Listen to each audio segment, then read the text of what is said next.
Mas maigpit daw na babantayan ng COMELEC ang mga magvo-vote buying at vote selling ngayong Bilang Pilipino 2025. Magtatayo rin ng kontra-bigay complaint centers ang COMELEC para sa mga magrereklamo tungkol dito. Nasa frontline ng balitang yan si Mon Gualvez. Ilang araw na lang simula na ng kampanya para sa Bilang Pilipino 2025. Kaya nagbabala ang COMELEC ipakukulong hanggang 6 na taon at pagmumultahin ng hindi bababa sa 10,000 piso ang mga mahuhuling bumibili at nagbebenta ng boto. Isa rin sa mga nakatakdang bantayan ng COMELEC ang mga individual na magpapapalit ng hindi bababa sa 20,000 piso papunta sa mas maliliit na denominasyon gaya ng 20, 50 at 100 piso 5 araw bago ang botohan.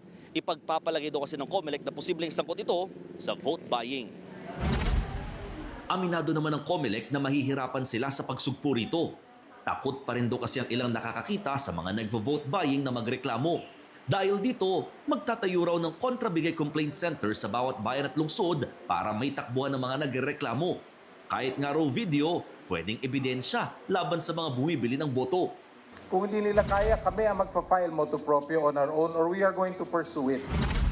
Tututukan din daw ng COMELEC ang paggamit ng pondo ng bayan ng mga kandidato para makakuha ng boto. Para sa atin, yung private na pera, pondo, nakakagalit na nga yun. Eh paano kung public na pondo ang ginagamit? Mas nakakagalit yun.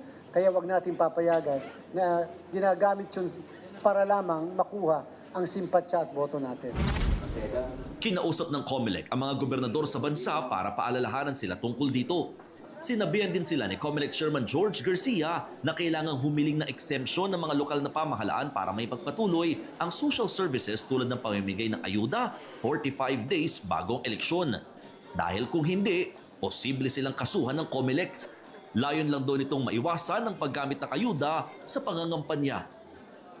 Nagbabalita mula sa Frontline, Mon Gualvez, News 5. Mga kapatid, Julius Babaw po. Iba na ang may alam at may pakialam sa panahon ngayon.